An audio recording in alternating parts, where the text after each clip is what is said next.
আসসালামু আলাইকুম বন্ধুরা, আশা করি সবাই ভালো আছেন আর আমিও ভালো আছি আলহামদুলিল্লাহ। সবাইকে রামাদান মোবারক। আজকে আমি আপনাদের সাথে শেয়ার করব ইফতারি স্পেশাল বুন্দিয়া রেসিপি হোটেল স্টাইলে। আশা করি আজকের এই রেসিপিটি সবার ভালো লাগবে। স্কিপ না করে ফুল ভিডিওটি দেখতেই থাকুন। আর ভালো লাগলে অবশ্যই চ্যানেলটি সাবস্ক্রাইব করবেন। সবার আগে নোটিফিকেশন পেতে বেল আইকনটি ক্লিক করুন। এইখানে আমি নিয়েছি বুন্দিয়া ভাজা, বাজারে যে প্যাকেটে পাওয়া যায়। এরপর নিয়েছি চিনি।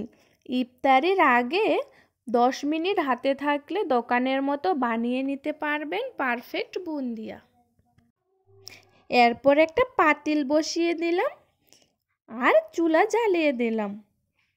এরপর দিয়ে দিলাম 1 মগ পানি। এরপর আবার হাফ মগ পানি দিয়ে দিলাম। এরপর একটা তেজপাতা আর একটা এলাচ দিয়ে দিলাম, তাহলে সুন্দর একটা ঘ্রাণ আসবে।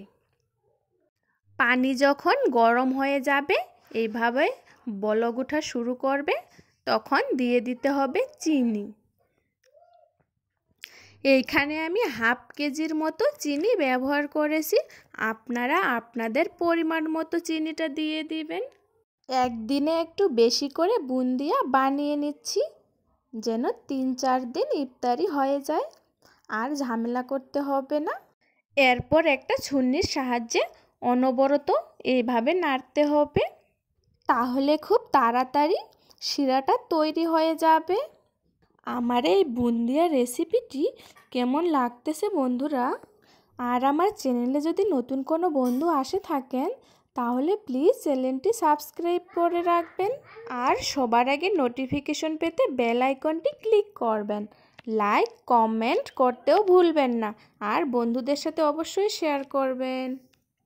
এই যে দেখুন বন্ধুরা, শিরাটা প্রায় হয়ে গেছে। শিরা একবারে পারফেক্ট হয়েছে কি না সেটা দেখার জন্য হাতে একটু নিয়ে দেখবেন। যদি চিটা চিটা ভাব এসে গেছে, তাহলে হয়ে গেছে। আমার শিরা বানানো হয়ে গেছে। এই যে দেখুন শিরাটা কেমন গাঢ় হয়ে আসছে।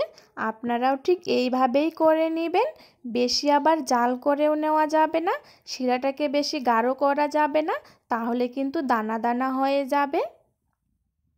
এখন আমি চুলাটা বন্ধ করে দিয়ে দিলাম, না হলে কিন্তু বেশি গাঢ় হয়ে যাবে, আর গাঢ় হয়ে গেলে বুন্দিয়া কিন্তু ভালো হবে না। এরপর ভাজা বুন্দিয়াগুলো ঢেলে দিয়ে দিলাম। এরপর একটা ছুন্নি দিয়ে ভালোভাবে নাড়াচাড়া করে দিয়ে দিচ্ছি। এরপর একটা ঢাকনা দিয়ে ঢেকে দিয়ে দিব, তাহলেই হয়ে যাবে দোকানের মতো একবারে পারফেক্ট বুন্দিয়া, ঝরঝরে। আপনারাও বাসায় অবশ্যই এইভাবে ট্রাই করে দেখতে পারেন। আশা করি সবার ভালো লাগবে। আপনারাও বাসায় অবশ্যই এইভাবে বুন্দিয়া বানানো ট্রাই করে দেখবেন, আর আমার টিপসগুলো একটু ফলো করবেন। এই বুন্দিয়া বানানো দেখা যতটা সহজ, একবারে পারফেক্টভাবে বুন্দিয়া বানানো কিন্তু এতটাও সহজ না। অনেকের এই বুন্দিয়া পারফেক্ট হয় না, গলে যায়, বেশি সিদ্ধ হয়ে যায়। আর আমরা বাঙালি, রমজান মাস জুড়ে পুরো মাসেই আমাদের বুট বুন্দিয়া লাগেই। যত রকমের খাবারই থাকুক না কেন, বুট বুন্দিয়া না থাকলে কিন্তু ইফতারি জমে না। একটা বাটিতে তুলে আমি আপনাদেরকে দেখাচ্ছি। দেখুন কতটা ঝরঝরে হয়েছে, আর একবারে পারফেক্ট হয়েছে। শিরাও একবারে পারফেক্ট হয়েছে। একবারে দেখতেই দোকানের মতোই লাগতেছে, আর খেতেও কিন্তু সেই রকমই স্বাদ। আপনারাও বাসায় এইভাবেই বানিয়ে নেবেন বন্ধুরা। পারফেক্ট ঝরঝরে বুন্দিয়া রেসিপি। আর ভালো লাগলে অবশ্যই কমেন্টে জানাবেন আপনার মতামত। একটা বাটিতে পরিবেশন করে নিলাম।